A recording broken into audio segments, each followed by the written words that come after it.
Bismillahirrahmanirrahim. Alhamdulillah Rabbil Alameen, wassalatu wassalamu ala ashrafil anbiya wal mursalin wa ala alihi wa sahbihi ajma'in. Alhamdulillah, in the previous video, I had explained to you the basic foundation of positive Islamic psychology that is based on 4 principles. I recap. First is understanding the creator and the created universe, because without understanding the creator and the created universe, we will be living in an atheistic, materialistic world. Once we understand who is our creator and how we can be his true and sincere servant and his Khalifah on this earth, then we must understand our nature, our holistic transcendent nature. That's principle number 2, based on our spiritual, emotional, mental and physical capabilities and dream and potentialities that Allah has given us. Once we understand that, then actualize ourselves to be the Khalifah of Allah on this earth. That means we are the vicegerent of God, striving and achieving the best, fulfilling the best and receiving the best from Allah subhanahu wa ta'ala, making this world good for all Allah's creature. And then last is based on the psychology of being a true and sincere servant of Allah, based on positive Islamic psychology, based on holistic principles of human behavior and laws of learning. This is very, very important, very deep into this idea of laws of learning in psychology, as well as the nature of holistic behavioral psychology from the perspective of post-Islamic psychology. So inshallah, as you go through the book, you will then understand the depth and how important it is for us to have a reference on being achievers in this world and in this life. So today I'm going to recap some idea about understanding the creator and the created universe. I just extract a few paragraphs from the first principle and then we will discuss. Okay? For example, from the first principle in Islam, okay, in Islam the first principle of belief is Tawheed, that is to believe in a transcendent creator, i.e. God. We use the proper name Allah. The concept of Tawheed is beautifully illustrated in the Quran. Allah tells us the meaning of it. And they are commanded not, but they should worship God and worship none but Allah alone, and perform prayer and observe almsgiving, and that is the right religion. Okay, in the Quran. So Allah tells us about who He is and what we should do in our life. So when we look at the whole idea of being a person who believes in God, it is not something that is nonsensical, it's not something that is irrational.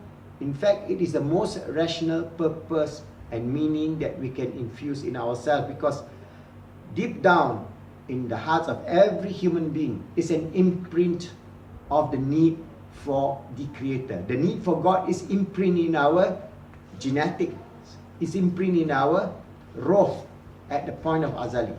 So what is important for us is to understand that being a believer in God is something that is wonderful, beautiful, rational, and can be proven. So how are we going to prove it?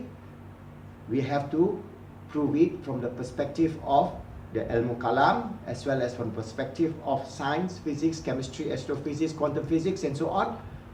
Because this whole idea that being atheistic is being scientific is just a phenomena of the 21st century, because of the dominant scientific worldview of atheism based on Darwinism and whatever that is related subject in the era. So what is important for us is to be proud that we have a meaning and purpose in life, to be a person who believes in God. And this is not irrational. For example, if we read, for example, what an atheist, Bertrand Russell, says about life. He has no hope. For example, he says, man is a product of causes which have no prevision of the end they were achieving. That his origin, his growth, his hope and fears, his love and his beliefs are all but the outcome of accidental collections of atoms. That no fire, no heroism, no intensity of thoughts and feeling can preserve the individual life beyond the grave. So he says there's no life beyond the grave. It's gone, finished. And all the labor of the ages, all the devotion, all the inspiration, all the noonday brightness of human genius are destined to be extinct in the vast death of the solar system, and the whole temple of man's achievement must inevitably be buried beneath the debris of a universe in ruins. You can see how hopeless he is. He see no hope beyond the grave. And he see himself just as a material being made out of atoms.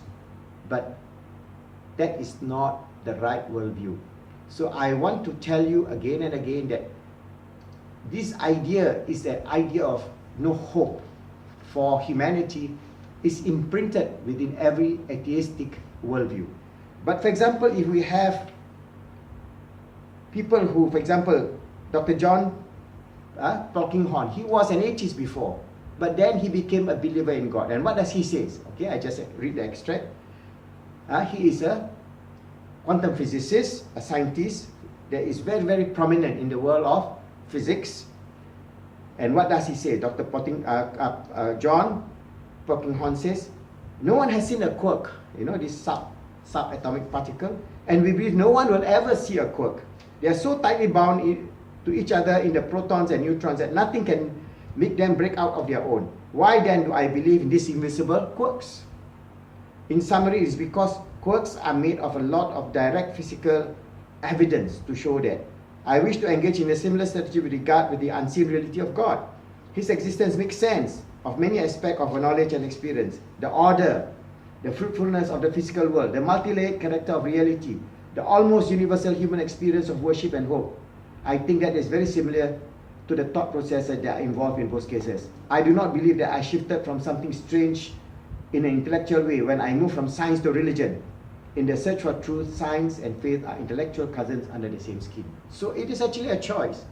So John, Professor John, hardcore atheist for most of his life, finally realizes that he's a creator for all the things that we see in this universe. Because for a common man, if you look at the night sky, you see the beautiful stars, the trillion of stars in our galaxy, the Milky Way, and we see the trillions of galaxies right away as far as our visual sight can see using the most powerful telescope in this world, as well as the most powerful telescope that is orbiting in the outside this, the Earth atmosphere. All these points to what? All these points that this is a creative process, a process of creation.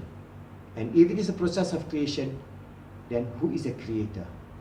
So this is a mystery, naturally. But because when you look at the night sky, we look at all that Allah subhanahu wa ta'ala has created, we acknowledge Him. And this acknowledgement is very, very key for us to receive the spiritual guidance and to understand our reality, that this life in the physical realm itself is just a temporary phase, that we are a spiritual being living in a physical world to transcend this physical world after our life and then continue on living in the eternal realm beyond space, beyond time with Allah subhanahu wa ta'ala.